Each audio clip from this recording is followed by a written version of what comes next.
자, 오늘 우리 부동산 등기부입니다. 316페이지. 그죠? 맞죠? 네.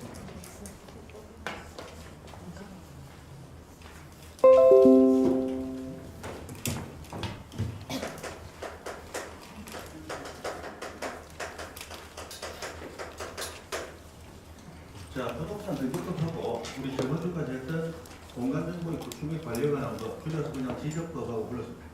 이 지적법하고 부동산 등기법은 부동산에 대한 정보를 국가가 가지고 있다가 알고자 하는 사람 누구에게나 공개함으로써 부동산 거래를 안전하고 신속하게 할 수 있도록 도와주는 법이다 그랬습니다. 그죠? 근데 우리 지적법에서는 무엇에 대한 부동산 중 무엇에 대한 걸 다뤘습니다. 토지에 대한 걸 다뤘죠. 토지에 대한 거. 그런데 우리 부동산 등기법에서는 토지 이외 건물에 대한 것까지 다룹니다. 토지 이외 건물에 대한 것까지. 자, 그럼 부동산 등기법은 부동산에 대해서 등기라는 수단을 통해서 우리에게 뭔가를 알려주는데, 뭐 등기라는 얘기들은 다들 들어보셨을 거예요. 그죠? 등기. 자, 이 등기라는 수단을 통해서 부동산의 사실관계하고 권리관계를 우리에게 공시를 해줍니다. 사실관계와 권리관계.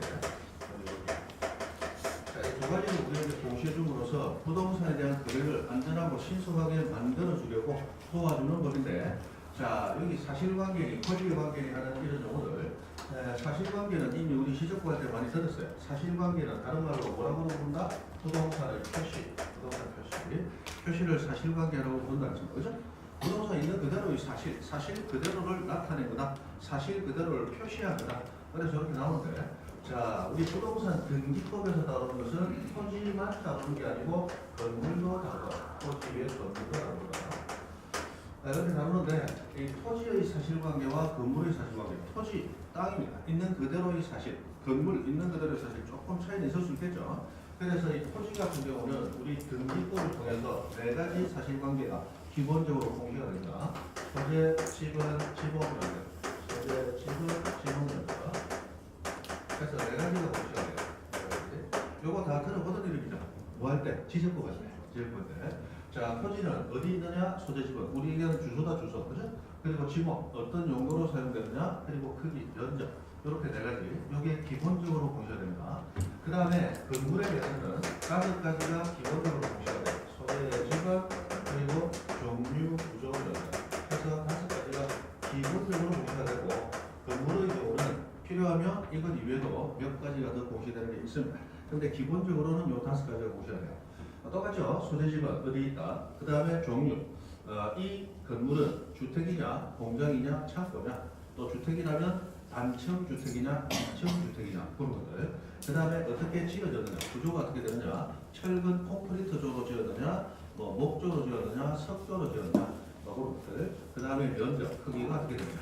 그러면 쉽게 생각하면 이런 거예요. 자, 우리가 토지에 대해서 거래를 하고 싶다. 그러면 그 토지가 어디에 있는지를 알아야 될 거 아니에요. 그래서 그 어디에 있다는 것도 국가가 알려줘. 그 다음에 그 어디에 있는 토지가 어떤 용도로 쓰여야 되냐. 나는 지금 바로 집을 짓고 싶은데 집을 지을 수 있는 땅이냐, 농사 지을 수 있는 땅이냐. 가르쳐 준단 말이에요. 그 다음에 그 크기가 어떻게 되느냐.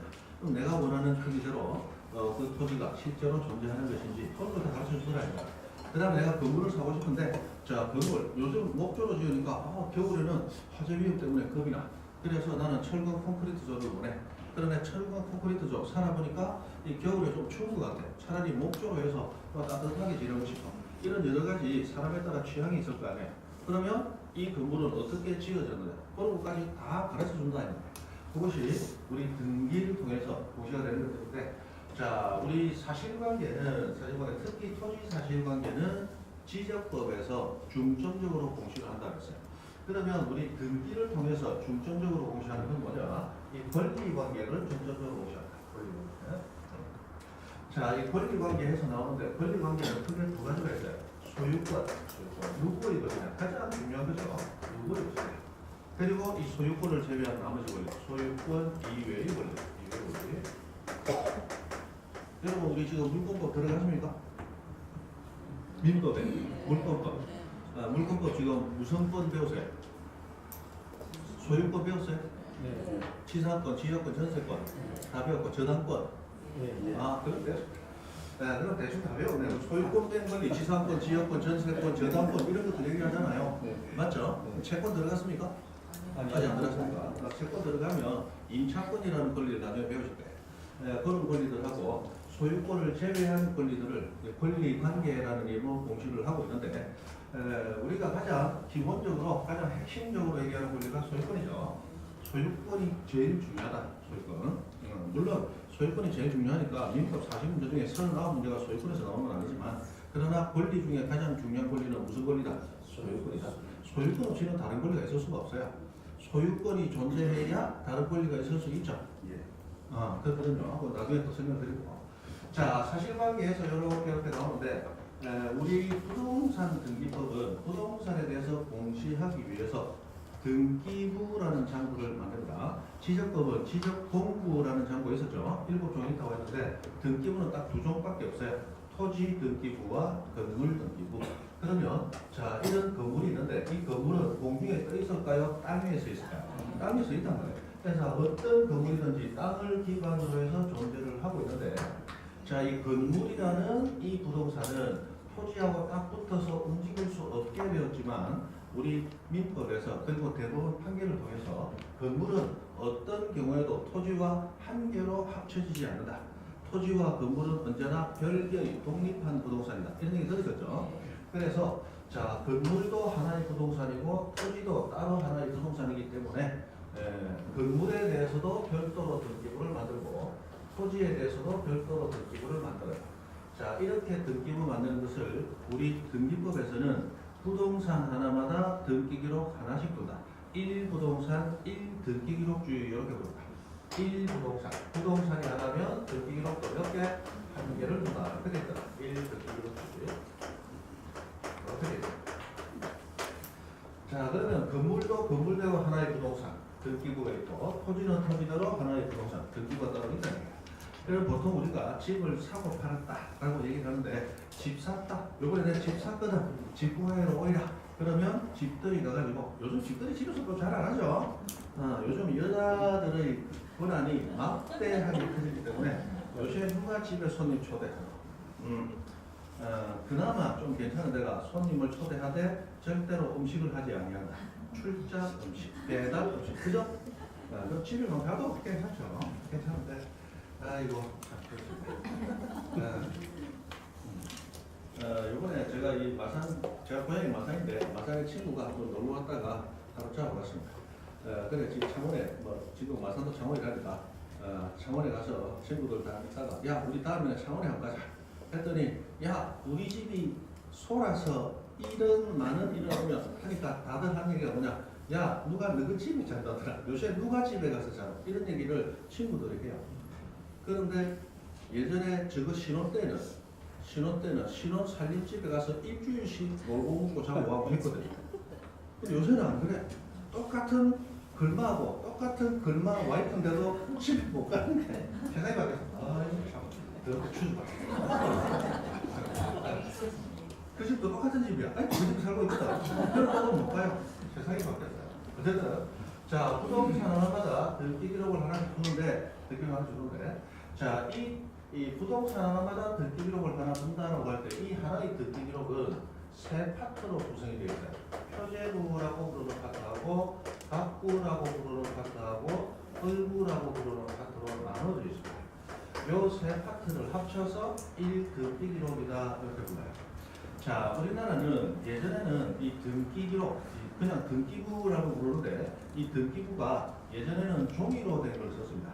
그러다가 지금은 전부 컴퓨터 시대로 돌아섰죠. 그래서 이 등기부를 전부 전산화를 완료해가지고 지금은 그 등기부가 전부 컴퓨터 안에 들어가 있어요. 뭐 등기부 컴퓨터 안에 들어가 있고 등기부 체크해가지고 컴퓨터 안에 잡아놓은 거 아니죠.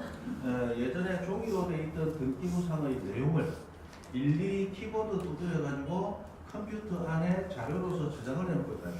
그리고 지금은 종이로 된 등기부는 안 씁니다. 안 쓰고 전산화된 등기부만 쓰고 있어요. 이거는 우리 지적법하고 좀 차이가 있습니다. 우리 지적법은 종이로 된 지적공부도 쓰고 전산화된 지적공부, 점거 처리 시스템이라는 용어로 두 가지를 같이 공부했죠. 그 두 가지가 법적으로 두 개 다 존재하고 있단 말이에요. 그러나 등기법은 2011년도에 부동산 등기법을 한 50년 만에 전면적으로 처음으로 했습니다. 처음으로 해가지고 종이로 된 등기부 규정을 완전히 삭제하고 등기부에 대한 규정은 전부 전산화된 느낌으로 싹 바꿨어요. 그래서 지금은 종이로 된 등기부는 안 쓰고 컴퓨터 안에 들어있는 등기부만 쓰는데, 예전에는 종이로 된 등기부 시절에는 표제부라고 불리는 곳이 제일 앞장으로 존재했어요. 그리고 표제부가 끝이 나야, 그게 두 장 석장이 될 수도 있으니까 표제부가 끝이 나야 그 다음에 갑부라는 장이 별도로 붙었고 중간에, 그리고 갑부가 끝이 나면 제일 마지막에 을부라고 별도로 붙어요. 그런 게 붙었는데 요즘은 그렇게 하지 아니하고 한 장에 다 들어갈 수도 있습니다. 자, 표제부가 내용이 얼마 안 되더라. 그럼 표제부 내용이 한 장에 들어가고 바로 갑부가 나와요. 바로 갑부가 나오고 을부도 내용이 없으면 바로 을부에서 바로 끝나버려요. 네, 그래서 지금은 예전에는 표제부, 갑부, 을부에서 최소 석장으로 구성되는 게 원칙이었는데 요즘은 장수로 따지는 게 아니고 우리 책을 보면 목차 형식으로 따진다라고 생각하시면 돼요. 1. 서 나오고 2. 본론 나오고 3. 결론 나오듯이 이건 그냥 목차 개념이다 생각하시면 되겠어요. 그럼 이 표제부라고 하는 곳에서 무엇을 공시하느냐? 사실관계를 공시합니다. 그러면 이 표제부를 보면 토지 등기부 같으면은 표제부에서 저 네 가지 소재, 지번, 지목, 면적 여기서 알 수 있고, 건물 등기부라면 표제부를 보고 뭘 할 수 있다? 소재, 지번, 종류, 구조, 면적을 알 수 있다. 여러분은 나중에 사실관계 중에서 토지 등기부의 표제부라고 하는 곳에 소재, 지번, 지목, 면적이 적혀된다. 요 정도는 기본으로 외워두셔야 되고, 건물의 뭐 사실관계 5가지는 막 지나가는 김에 한번 들어본 것 같아. 그럼 끝납니다. 이 토지 등기부의 4가지 토지 표시는 우리 시적법상의 토지 표시하고 연관이 되기 때문에 나중에 그 연결관계로 나중에 배우게 됩니다. 자, 어쨌든 표제부에서 사실관계라는 걸 보세요. 그리고 갑부에서 소유권을 공시합니다. 그럼 을부라고 하는 곳에서는 소유권을 제외한 이외의 권리를 공시하고 있어요. 그럼 우리 등기부를 딱 봤을 때, 자, 주인이 누구인지, 소유권을 가진 자, 소유권자가 누구인지를 알고 싶어요. 그러면 어디를 보면 돼요? 갑부를 보면 된다는 거예요. 근데 내가 등기를 가지고 있는 그 부동산에 은행에 대출을 받아서 저당권 등이 설정돼서 잘못하면 경매로 넘어갈 가능성이 있는지, 또는 나는 그 부동산을 취득을 해서 바로 사용하고 싶은데 전세권 등의 물권, 이미 빌리는 권리가 설정되어 있다면 그 빌린 사람이 기간 끝나기 전까지는 내가 써요, 못 써요? 못 쓰죠? 전세권 3년 약정되어 있더라. 근데 내가 지금 살려고 보니까 1년밖에 안 지났더라. 아직 2년의 전세권 기간이 남았죠? 그럼 내가 새로 취득하더라도 바로 내가 쓸 수 있다? 남은 2년 보장을 해줘야 된다. 남은 2년 그 사람이 쓸 수 있도록 내가 못 쓴단 말이에요. 그러니까 그런 것들을 확인하고 싶다. 그때는 어디를 보면 돼요? 을부를 보면 된다. 을부. 을부에 전세권이나 저당권은 소유권이 아닌 권리죠? 그런 것들은 을부에 나와 있다. 그럼 을부 보니까 깨끗하더라? 그럼 전세권도 없고 저당권도 없고 내가 바로 쓸 수도 있고 은행에 어떤 압류를 거친 은행의 경매 절차도 들어올 가능성이 없구나 라고 하는 걸 알 수 있겠죠. 그래서 이런 것들을 이렇게 나눠서 공시하는데, 이 표제부와 갑부와 을부를 묶어서 몇 등기기로 1 등기기로라고 부릅니다. 그것이 한 장이다라는 의미가 아니에요. 여기에 10장이 될 수도 있고 20장이 될 수도 있는 거예요. 다만 전체를 묶어서 1 등기기로라고 부른다. 그럼 내가 이번에 집 샀다. 그럼 집 샀다 하면 우리는 보통 건물만 사는 거예요? 건물 밑에 깔린 토지도 같이 사는 거예요? 토지도 같이 사는 거죠? 맞죠? 그리고 나중에 여러분 민법에서 배우셨겠네. 자, 물권 배우셨으니까 민법 186조에서 법률 행위로 인한 부동산 권리 변동은 뭐 해야 효력이 있다? 등기해야 효력이 있다. 그거 배우셨을 거예요. 그래서 거래를 통해서 부동산을 내 걸로 하기 위해서는 돈 다 준다고 내 걸로 되는 거 아니야. 그 집 열쇠 받았다고 내 거 되는 거 아니에요. 내 이삿짐 들어갔다고 내 거 되는 것도 아니고, 전입신고했다고 내 거 되는 것도 아니야. 집들이 했다고 내 거 되는 것도 아니고, 관리사무소 가서 내 거라고 주장해도 내 거 되는 거 아니야. 뭐 해야 내 거 돼요? 등기해야 내 거 돼요. 등기를 해야 내 거예요. 그런데 등기는 부동산마다 등기부가 따로따로 있죠. 근데 내가 집 샀다라고 얘기할 때는 토지 위에 있는 건물만 샀다, 건물 밑에 깔려있는 토지도 같이 샀다. 같이 샀다는 얘기예요. 그럼 기본적으로 부동산을 한 개 산 거예요? 2개를 산 거예요? 2개를 산 거예요. 그러면 등기부를 확인할 때 건물 등기부에서도 내 이름으로 등기가 되어 있는지 확인을 해야 되고, 그리고 그 밑에 깔려있는 토지 등기부도 같이 확인을 해서 내 이름으로 되어 있는지 확인을 해봐야 됩니다. 두 개를 등록하는 겁니다. 맞죠? 그렇게 된다는 겁니다. 자, 그래서 이 표제도 갖고 얼굴을 묶어서 1등기 기록이라고 부르고, 이 등기부를 통해서 권리관계를 공시하고 공시. 그래서 우리 지적법 배울 때 지적법은 토지만을 대상으로 하는 그런 법인데, 토지에 대한 사실관계 공시를 지적법이 중점적으로 했어요. 맞죠? 중점적으로 했어요. 그러면 우리 등기부는 토지에 대한 사실관계도 공시는 하고 있지만 권리관계 공시의 핵심을 가지고 중점을 두고 공시하고 있습니다. 그럼 사실관계는 우리 지적 공부에서 공시하던 사실관계를 등기부는 그대로 뺏겨와서 공시를 할 겁니다. 뺏겨와서. 무슨 일 아세요? 그럼 우리 지적법에서도 소유자가 누군지는 공시된다고 그랬죠? 그 소유자는 기본적으로 중점적으로 공시하고 있는 어디의 소유자를? 등기부 소유자를 뺏겨가서 공시합니다. 서로 간에 그렇게 하는 거예요. 그러면 우리는 기본적으로 이런 사실. 자, 사실관계는 뭘 보고 판단한다? 지적공부, 대장을 보고 판단을 하고. 권리관계, 소유자는 뭘 보고 판단하는 게 원칙이다? 등기부 보고 판단하는 게 원칙이다. 무슨 이해되세요? 그래서 부동산 수억, 수십억씩 하는 이런 고가의 자산을 거래할 때 돈 1,000원, 2,000원 아끼지 말고 대장도 발급받아보고 등기부도 발급받아보고 두 가지를 모두 발급받아서 권리관계와 사실관계가 모두 일치하는지, 일치한다면 문제될 게 없는데, 만약에라도 불일치한다면 사실관계는 뭐가 우선하고 지적공부 대장이 우선, 즉 대장에 따라 사실관계를 판단해야 되고, 권리관계는 무엇에 따라 등기부에 따라 판단합니다. 그렇게 합니다. 그죠? 그거 우리 지적과 때도 배웠어요. 자, 해서 이렇게 공시를 하게 됩니다. 그러면 공시라고 하는 게 단순한 거죠. 자, 내가 이 건물과 토지를 사고 싶다라고 했을 때 등기부를 통해서 이 건물은 누구의 것이냐, 이 토지는 누구의 것이냐, 이거 기본적으로 알아야 될 거 아니에요.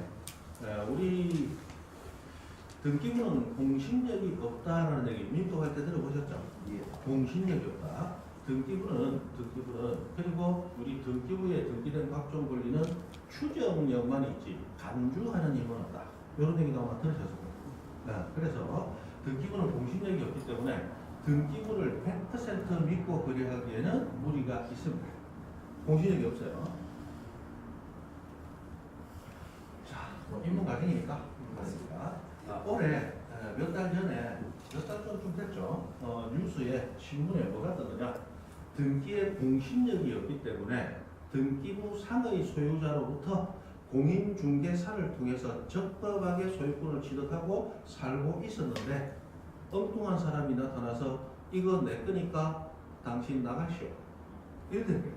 그래서 그게 무슨 소리입니까 하고 법원에 갔더니 법원 판사님이 뭐라 했냐, 저 사람 청구에 따라 집 비워주세요, 이렇게 돼버린 거예요.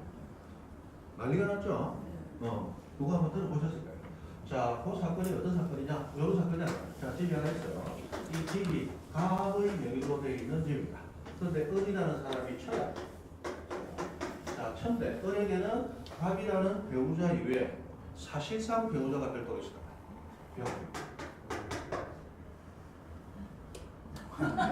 무슨 얘기인지 아시죠? 이게 있었단 말이에요. 그래서 을이 이 사람을 동원해가지고 이 사람을 독살을 한 거야. 그 니코틴 살해 사건이라고 얘기를 하는데, 니코틴을 주입해가지고 혈액속에 아마 이 살해를 했는데, 이분이 사망을 하셨어요. 그런데 이분은 위에 부모님도 안 계시고, 그리고 두 사람 사이에 자녀도 없어요. 자, 이런 상황에서 상속 순위가 문제가 되는데, 자, 만약에 두 사람 사이에 자식이 있다면, 이거 직계 비속이라고 합니다. 비천한 속, 족속이다. 그러니까 자식은 부모에 비해서 뭐하다? 비천하다. 이 비속이라고 합니다. 이 비속이 있으면 비속하고 배우자가 공동상속을 받습니다. 만약에 직계 비속, 자녀가 없으면 사망자의 직계 존속, 부모님은 존귀한 족속입니다. 존속하고 배우자하고 공동상속을 받습니다. 근데 존속도 없고 비속도 없어요. 그때는 배우자가 단독으로 상속을 받거든요. 이해됩니까? 그리고 이 배우자가 등기부상 어디라고 지금 그 뒤에 있을 거 아니야? 원래 철가 답이 있고, 이거 소유권은 얼려 있고, 원리는 상속이야. 맞죠? 그래서 얼로부터 A라는 사람이 매매하고 소유권 이전을 다시 받은. 한번 소유권 이전 A 하고 받았는데, 자, 우리 상속편에 보면, 밑으로 상속 우리 시험에는 안 나오지만 상속편에 보면 상속 받은 자가 피상속이 사망자에게 해코지를 했다, 살해를 했다, 중상해했다, 뭐 그런 식으로 나쁜 짓을 했을 때는 그 나쁜 짓 한 사람에게는 상속해주지 않겠다, 상속을 부정하고 있어요. 그럼 이 사람은 상속 받을 수 있어요, 없어요? 없어. 살해를 했으니까 상속 받을 수 없잖아. 맞죠? 그래서 과거의 사촌 동생이라든가 뭐 B라는 사람이 왔어. 이 사람이 그 사람 명의로 돼 있던 부동산은 존속도 없고 비속도 없고 배우자가 상속받아야 되지만 배우자 상속 부정되니까 그 다음 세 번째 순위가 형제자매요. 형제자매고 형제자매가 없다면 또 이분은 또 혼자 있던 거예요. 형제자매가 없으면 사촌이네. 친족에 넘어간다. 사촌이네. 그러니까 사촌 동생이니까 사촌 맞죠? 그러니까 내가 상속이다. 그건 내 건데 왜 네 명의로 해가지고 팔아도 그냐? 안 돼. 당신은 이거 원래 얼거 아니니까 당신 속아서 샀으니까 당신 거 될 수 없다. 나한테 내라. 이런 얘기예요. 그래 되니까 법원에서 뭐라 했다. 이 사람에게 돌려줘라. 이렇게 판단이 나와. 왜? 등기는 공적으로 신뢰할 수 있는 힘이 있으니까 없으니까? 없어요. 없으니까. 등기는 공적으로 신뢰할 수 있는 힘, 공신력이 없기 때문에 공신력이 때문에. 네, 이런 얘기 하고 나면 쉬는 시간에 막 따라오세요. 그래가지고 그러면 앞으로 그럴 때 뭐 믿고 그러니까 등기부 믿고 그래. 등기부 공신이 없다면서요? 없지. 그런 거 중요한가? 그래도 왜? 등기부는 등기소라는 관공서에서 등기관이라는 국가공무원이 등기법이라는 법이 정한 절차에 따라서 등기를 요구하는 사람들이 있을 때 그 등기에 대해서 심사는 형식적 심사예요. 그러나 등기 신청에 있어서 수없이 많은 서류들 모든 걸 증명하라고 요구합니다. 증명하라. 그래서 예를 들어 을과 A 사이에 매매가 있었다. 매매에 있었음을 증명하세요. 증명하세요. 만약에 토지거래 허가 구역이다. 토지거래 허가 받았습니까? 증명하세요. 모든 걸 증명하라고 해요. 모든 걸. 그래서 많은 증거 자료를 통해서 심사를 거쳐서 등기가 됐기 때문에 그래도 우리나라에서 권리관계 파악에 있어서 가장 핵심적이고 가장 신뢰할 수 있는 자료가 뭐다? 등기부라는 거예요. 등기부를 믿고 거래할 수밖에 없는 겁니다. 저조차도 부동산 거래할 때는 등기부를 뭐 120% 신뢰하고 거래를 합니다. 어쩔 수 없어요. 어쩔 수 없어. 이런 분 같은 경우는 참 안타깝죠. 참 안타까워요. 그러나 이런 경우는 흔하게 나타난다. 엄청나게 드물다. 엄청나게 드물다. 엄청나게 드물다. 이제 A라는 분은 을이라는 사람하고 이제 민사로 가가지고 또는 형사로 가가지고 뭐 어떻게 너 사기 아니냐 그렇게 할 수도 있겠지만 결국 중요한 게 뭐예요? 돈을 받아내는 건데 이 사람 어디가 있어요? 국가가 공짜로 밥 주는 데가 있거든. 살인했으니까. 맞잖아요. 국가가 공짜로 밥 주잖아. 맞죠? 그러니까 나는 밥도 내 돈으로 못 사먹고 얻어먹는 처지인데 이라고 없다 백자라 했거든요. 이분은 난리가 나겠죠. 그러나 현실상은 그래도 등기부를 믿고 거래하는 게 가장 안전한 거래 수단이다. 그럴 수밖에 없습니다. 저조차도 등기부는 100% 신뢰하고 거래를 하고 있습니다.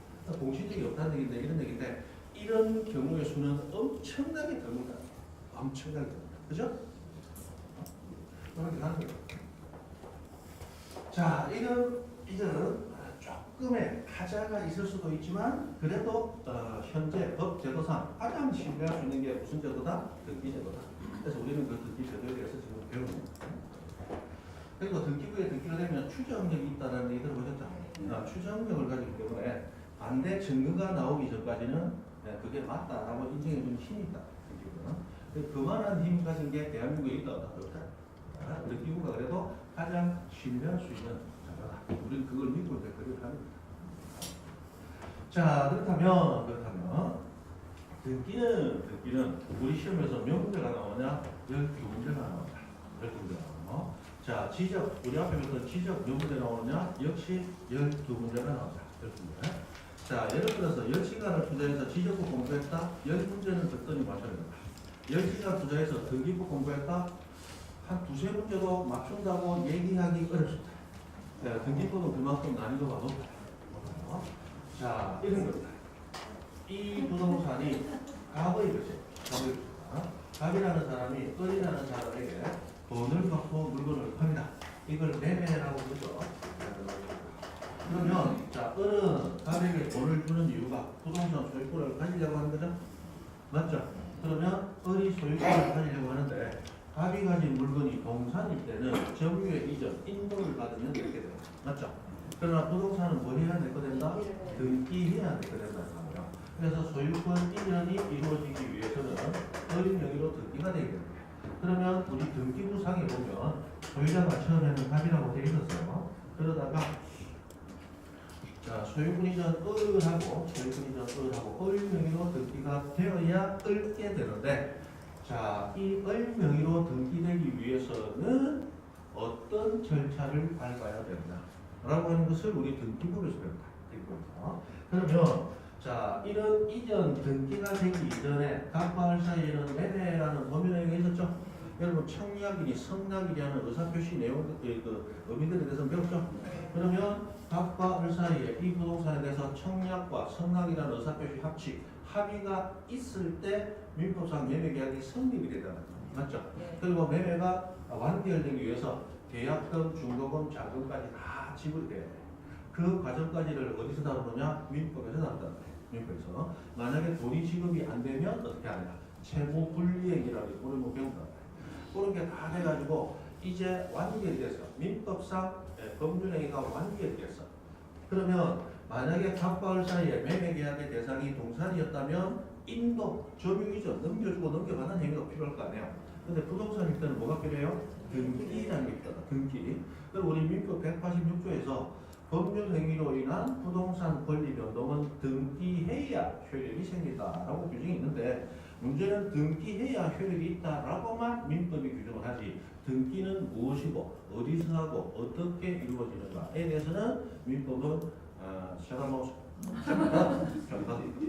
그래서 등기라는 게 뭐냐라는 별도의 법이 필요하구나 라고 해서 만들어진 게 부동산 등기법이에요. 그렇다면 자, 매매계약은 이미 끝났어요. 이미 민법상 계약행위 다 완결됐어요. 그러고 나서 이제 등기하기 위해서 그 다음에 등기하는 절차가 등기법이다. 그럼 등기법 자체를 우리가 다루기 위해서 우선 뭐에 대한 이해가 전제되어 있어야 되냐? 민법상 각종 행위에 대한 우리 논리가 이미 우리가 안다는 것을 전제로 그 다음에 진행돼요. 예를 들어 갑과 을이 매매한 게 아니고 을이 갑의 집을 3년 빌려 쓰고 싶다. 전세권 설정했다. 그럼 전세권 설정 계약에 대한 얘기들이 쭉 나오잖아. 전세권의 효력에 대해서 쭉 나오잖아요. 그런 것들을 전제로 깔고 그렇다면 이런 전세권이 을에게 인정되기 위해서는 을 명의로 뭐 돼야 된다? 전세권 등기가 돼야 된다. 그럼 등기는 어떻게 이루어지는데? 하는 게 그 다음에 이루어집니다. 그래서 등기법은 기본적으로 민법 지식을 깔고 시작해요. 그래서 민법을 열심히 공부하셔서 민법을 보다 더 여러분들이 자세하고 세세하게 많이 알수록 등기법 공부도 조금 더 쉬워집니다. 민법을 전혀 모른다.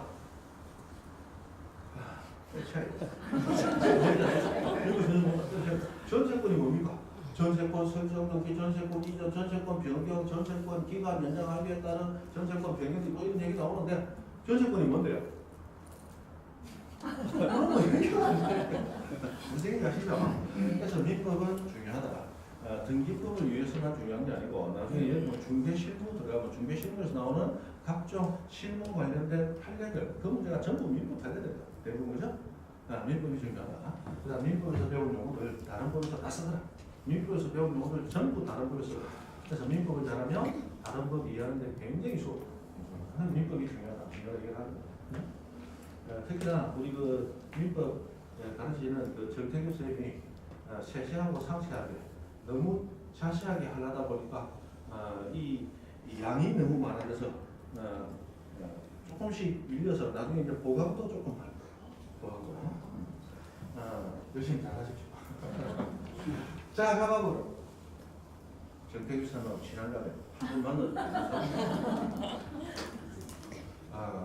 자, 가봐보라고. 그러면 소유권 이전이기 위해서 뭐가 필요하냐. 여기서부터 이제 우리 등기법을 다루는데 갑에서 의 명의로 이 노란 글자로 된 등기가 이루어지기 위해서는 기본적으로 이 당사자들이 등기해달라고 신청을 해야 된다 라고 법이 요구합니다. 그것을 신청주의라고 부릅니다. 신청. 어디에? 등기소에. 이 등기소도 지금 우리 실물 등기소, 우리 부산 여기 어디입니까? 부산지방법원, 부산지방법원 여러분 가보셨어요? 법원에 그 법원 가보시면 법원에 반지하 비슷한 데 들어가면 거기 등기소가 있습니다. 요 우리 시청에 들어가도 등기소가 있죠. 안 가보셨구나. 거기 들어가도 등기소가 있어요. 그 시청 안에 등기소 있죠? 있어요.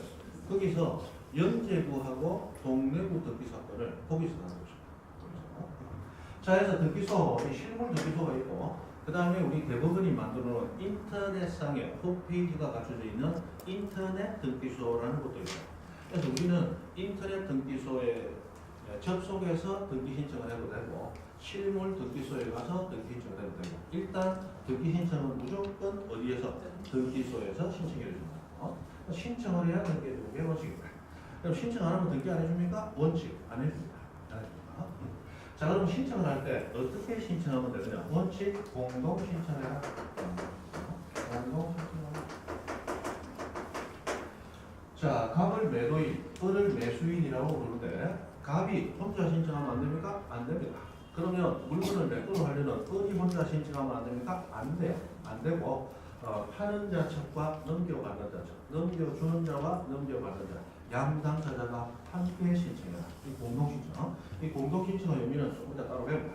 그리고 당연히 예외로서 단독 신청할 수 있는 경우도 있고, 우리 시험은 원칙보다 뭐가 자주 시험에 나온다? 예외가 자주 나온다. 이 단독 신청 예외는 아주 중요합니다. 자, 그 다음에 등기 신청을 할 때 입만 가지고 와서 신청하면 되느냐? 안 됩니다. 우리 당사자가 왔으니까 등기해주면 안 됩니까? 확인해 보세요. 우리 대답 다 해줄게. 안 돼요. 모든 것은 서류로서 증명을 해줍니다. 그래서 등기 신청할 때는 신청서 내고, 당신들 매매했다면서 매매했음을 증명하세요. 어떻게 증명합니까? 계약서 쓰는 거 있잖아. 계약서 가져오세요. 계약서 가져오세요. 그 다음에 자, 갑은 이미 등기되어 있는데 의명의로 등기되어야 되잖아요. 이때 갑이다, 을이다라고만 적었지만 실제로 등기부에는 권리 가지는 사람의 정보로서 세 가지가 등기가 됩니다. 그 사람 성명, 이름과 그 사람 사는 곳 주소, 그리고 그 사람의 주민등록번호, 이 세 가지가 등기가 되는데 이 세 가지를 합쳐서 등기부에 명의를 올린 사람, 등기 명의인 표시라고 부릅니다. 표시. 자, 이것이 등기가 되어야 되는데 주소나 주민등록번호 잘못 등기되면 안 되겠죠. 그래서 당신 주소 이거 맞아요? 주소 증명하는 서면 가져오세요. 당신 주민등록번호 이거 맞아요? 주민등록번호 증명하는 서면 가져오세요. 모든 걸 뭐한다? 증명하라고 해요. 모든 걸 증명한다. 그래서 여러분들 혹시라도 요즘은 잘 안 나옵니다만은 나중에라도 등기법 관련 시험을 치다가 자, 이런 등기 신청할 때 이런저런 요런저런 서면을 제출해야 된다. 서면 제출해야 된다. 증명 정보 제출해야 된다. 하고 나오면 일단 맞는 것 같다. 그 많은 서면 다 공부 못 하거든요. 그러니까 이런 거 내라 저런 거 내라 하더라. 일단 뭐 한다? 맞다. 하고 빨리 다른 데서 답을 찾아보면 99.9% 다른 데 답이 있어요. 이거 내라 한다 저거 내라 한다 거의 맞다. 문제 이해되시죠? 엄청나게 많은 걸 내놨어요. 요번에 부모님 사망하셨거든요. 내 앞으로 상속받으면 사망했음을 증명하세요. 그 다음에 그분이 사망했다면 네 아들 맞나? 아들 맞나? 내 아들이라 하면 나한테도 상속해주나? 네 아들 맞나? 그럼 부모 자식 관계였다는 거 증명해라. 모든 걸 뭐 하세요? 증명하세요 라고 나오기 때문에 이런 등기 신청할 때는 이런 증명서면, 저런 등기 신청할 때는 저런 증명서면 내가 당연히 그냥 맞다라고 생각합니다. 자, 그러면 등기소에 가서 신청을 할 때 원칙적으로 어떻게 신청하느냐? 서면을 신청한다. 옛날에 이런 얘기를 썼어요. 이 서면을 할 때 이 서자가 종이 서자가 쓰거든요. 종이 서자가 쓰기 때문에 자, 지금 현재 실물 등기소도 있고 인터넷 등기소라고 해서 컴퓨터 안에서 존재하는 가상의 등기소도 있다고 그랬죠? 예. 그러면 인터넷 등기소에 신청할 때는 종이로 된 서류를 내겠습니까? 전자화 파일 파일화된 전자문서로서 제공이 되죠. 전자문서로 제공이 되죠. 그럼 그 전자화된 정보들은 종이로 되어 있는 정보가 아니라 그래서 서면 신청이라고 해서 굉장히 중요하게 다루는데 이 서자에 대해서 이제 학자들끼리 싸웁니다. 지금 종이로 된 서류 안 해도 되잖아. 그런데 서면 신청이라는 용어 써서 되겠어? 이라고 이제 시비를 겁니다. 그러니까 다른 쪽에서 야 서면 신청이라고 하는 것은 이름은 종이 서자라는 서자가 들어갔지만 꼭 종이로 된 서류내라는 게 아니고 필요한 거 내라를 뭉뚱그려서 이렇게 얘기를 하는 거지. 그거 가지고 바보가 당신아 이라고 서로 싸우죠. 그래서 이제 서면 신청이라는 용어가 사라지고 지금은 그냥 구두 신청은 훌륭하지 않다. 이렇게 얘기해요. 이 구두라고 하는 게 종이 안 써도 구두에 적어는 거예요? 아니고 입만 가지고 하는 신청은 안 받아준다. 문제 이해되시죠? 반드시 증거 자료를 제공을 해야 된다. 입만 가지고 하는 신청은 절대로 받아주지 않는다. 그 다음에 듣기 신청할 때 옛날에는 듣기소에 가서 신청을 했습니다. 옛날에는 인터넷으로 된 게 없었으니까 그걸 옛날에는 출석 신청이라고 하는데 지금은 방문 신청이다. 그리고 이제는 방문하지 아니하고 전자적으로 신청할 수 있겠다. 전자 신청이라는 얘기까지 지금 나와서 이 방문 신청과 전자 신청은 기본적인 핵심 뼈대는 같은데 조금씩 다른 면들이 있어요. 해서 이런 것들에 대해서 공부하는 것이 우리 등기법의 약 한 3분의 1 정도를 차지합니다. 그런데 이 부분에서 과거에는 문제가 거의 절반 이상이 여기서 나왔어요. 그러다가 지금 사실 이 부분은 법무사의 영역입니다. 등기 신청을 대리하는 업을 하는 법무사들이 알아야 될 것이 공인중개사가 알아야 될 영역은 아니거든요. 그래서 지금 이 부분에서는 한 문제에서 두 문제 정도가 나오는데 양이 굉장히 많아요. 양이 굉장히 많고 조금만 깊이 내면 우리 교재 이런 거 갖고는 접근도 못합니다. 그래서 이 부분은 어떻게 하느냐? 제끼고 자주 안 나오는데 양은 많다. 한다 안 한다? 안 한다. 제가 얘기 드렸죠. 지적법은 12문제 중 최소 10문제를 목표로 공부하면 됩니다. 등기법은 12문제 중 0문제를 목표로 6문제. 반타작만 하면 됩니다. 맞죠? 그러면 등기법은 반타작 하면 60점도 안 나오는데 어떻게 합니까? 어떻게 하기는 지적법에서 남긴 거 가지고 보충해 주면 되지. 문제 이해하시죠? 그렇게 하면 공시는 그냥 60점이 넘어가는 거예요. 그러니까 그렇게 해서 시험 공부를 간략하게 합니다. 그리고 등기법에서 시간 몇 개 가지고 뭐 공부해야 됩니까? 공부도 하고 다른 거 해야지. 문제 이해하시죠? 나 등기법 만점 받고 싶습니다. 하면 됩니다. 하면 되는데 중개사 수업 공부를 하시지 말고 법무사 강의를 들으세요. 그러면 등기법 만점 받을 가능성도 있습니다. 법무사 가면 이 등기법만 가지고 수업 시간이 한 60시간입니다. 우리 지적하고 등기법 합쳐서 24시간 합니다. 만점 받으려면 60시간짜리 강의 들어가십니다. 여러분 민법, 그 양 많은 민법 우리 몇 시간 강의입니다? 몇 시간 강의요? 하루 4시간씩 해가지고 한 달, 두 달 하니까 4, 8, 30, 32시간 하잖아. 맞죠? 등기법을 가지고 몇 시간? 60시간 하는 거예요. 그래야 등기법 만점 받을 수 있는 양을 공부하는 거예요. 만점 받으면 내가 열심히 해야 돼. 맞죠? 그거 한다 안 한다? 할 건 없다. 자주 나오는 거 조져가지고 6문제 맞추고 나머지는 1을 쭉 하고 넘어갑니다.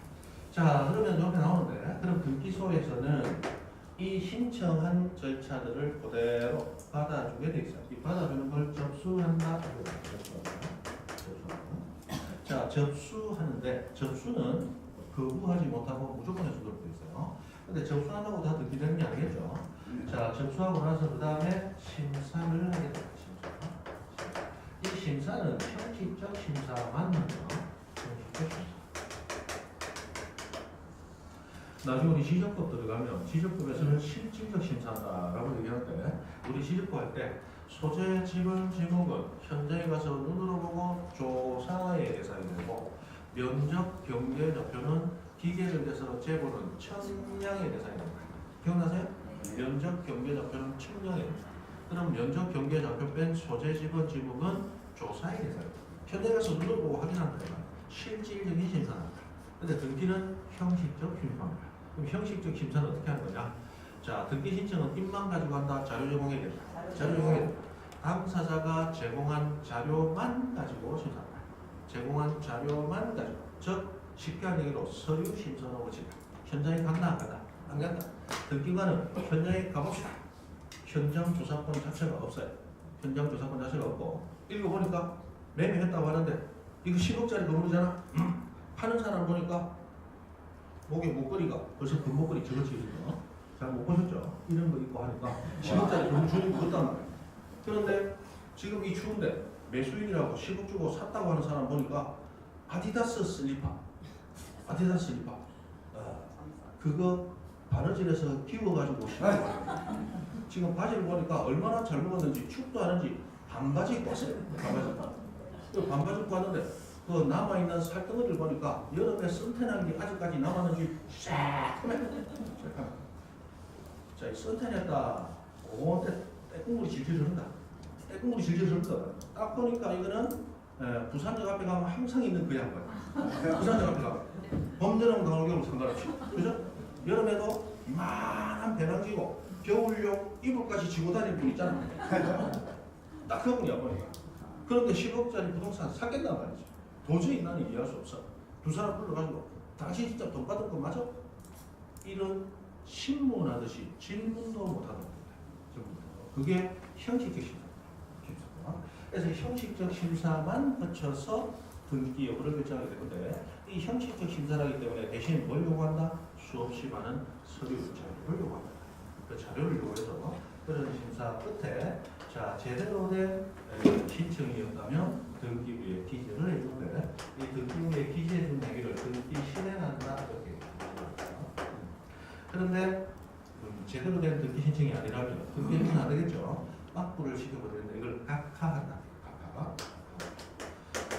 우리 법에서 각하라는 용어는 당사자의 신청에 대해서 수리 받아준다, 거부한다. 거부하는 처분은 각하라고 합니다. 이 각하라는 용어는 전부 부정적인 용어예요. 내가 하는 신청 받아준다, 안 받아준다? 안 받아준다. 그게 각하라고 합니다. 만약에 내가 소송 제기했다. 소송 제기했는데 법원의 판사님이 당신의 신청을 각하한다. 성소했다, 패소했다. 패소했다. 그래서 각하라는 용어는 법에서는 듣지 않아야 됩니다. 내 요구가 부정됩니다. 거부됩니다. 라는 걸 각하라고 합니다. 자, 옛날에 이 등기부상에 종이로 된 등기부 시절에는 요 소유권 이전을 하고 만들었지만 실제로는 어떤 원인으로 이전되느냐 매매 그러면 계약한 날짜 등기 원인 일자라는 이유로 등기하고 그 다음에 이 접수를 하게 됐을 때 접수받은 날짜 그리고 접수한 번호 이런 것하고 다 기재가 돼요. 기재가 되는데 이런 모든 기재를 끝마치고 나면 등기관이 마지막에 도장을 찍었습니다. 날인이라고 해서 도장 찍었습니다. 이 도장은 여러 가지 의미를 가지는데 우선 내가 기록한 내용은 여기서 끝났다. 만약에 이 도장 이후에 뭔가가 기재되어 있다면 그것은 위조된 것이다. 이 도장이 마침표일 거야. 여기서 끝났다. 그리고 혹시나 이 등기 자체에 대해서 문제가 발생했다면 그 문제를 발생시킨 이 업무를 처리한 내가 책임이다. 책임 소재도 가지고 라고 하는 게 날인이었는데 지금은 종이로 된 등기부 쓴다 안 쓴다? 안 쓴단 말이에요. 그래서 지금은 날인 대신에 식견 부호라는 걸 기록하도록 되어 있습니다. 옛날에 등기관으로 발령이 나면 도장을 만들어서 법원에 등록을 해놓고 네, 이 도장 씁니다 하고 그 도장 썼어요. 근데 지금은 등기관으로 발령을 받으면 법원으로부터 너는 이 부호를 네 부호로 써라 라고 부호를 하는 거예요. 어떤 도형 형식으로 쓰면서 그걸 이제 개별 등기관을 식별할 수 있는 부호다라고 해서 식별부호라고 부르는데 등기 내용을 모두 적고 나면 그 다음에 등기를 완료, 끝을 맺기 위해서 무슨 행위를 하더라? 식별부호라는 걸 들어가도록 되어 있습니다. 자, 그리고 접수를 받게 되면 등기소에서는 그해 접수받은 순서에 따라 접수번호라는 걸 부여를 해요. 접수번호라는 걸 부여를 합니다. 이 접수번호는 매년 새로 부여되는 게 원칙입니다. 그러면 작년에 12월 30일 날, 12월 31일이 쉬었다고 보고 30일 날 2만 5번이 마지막 접수번호였다면 올해 1월 달에 첫 손님은 몇 번으로 시작한다? 2만 6번이 아니고 다시 1번으로 시작합니다. 1번으로. 그래서 접수한 순서에 따라 번호를 쭉 부여해서 나아가게 되겠습니다. 이 접수번호라고 하는 거예요. 그런데 자 우리 뒤쪽에 여러분 교재에서 한 장 넘겨보시면 318페이지 제일 밑에서 두 번째 줄 보면 밑에서 두 번째 줄 명도를 물권 변동의 효력이라고 해서 등기관이 등기를 마친 경우에 즉 끝냈다, 마쳤다, 완료했다. 이 마쳤다라는 건 여기서 등기부 기재가 끝났다, 식별보호 기록했다. 식별보호 기록했다 이 말이에요. 식별보호를 기록하게 되면 그 등기는 그때부터가 아니에요. 언제부터? 접수한 때부터 효력이 발생한다. 그렇게 하겠습니다. 굉장히 중요한 문장입니다. 굉장히 중요한 문장. 자, 그러면 여기 칠판을 보십니다.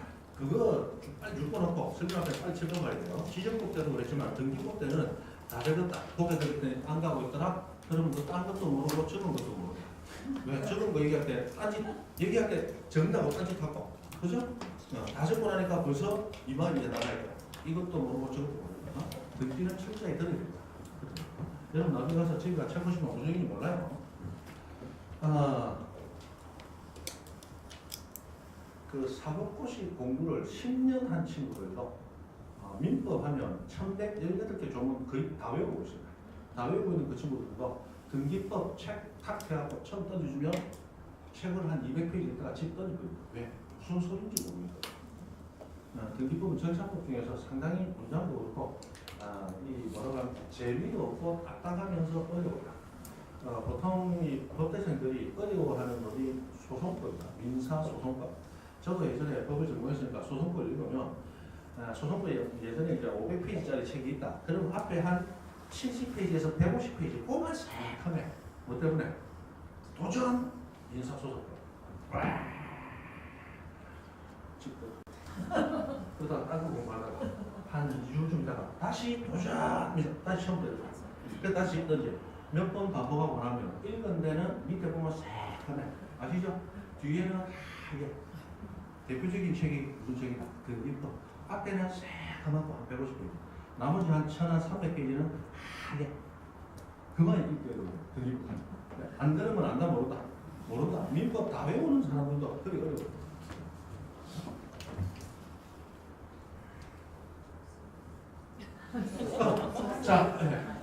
자, 이 가가고라고 매매 계약을 했어요. 근데 부동산은 고가입니다. 뭐 몇 억씩 한다니까.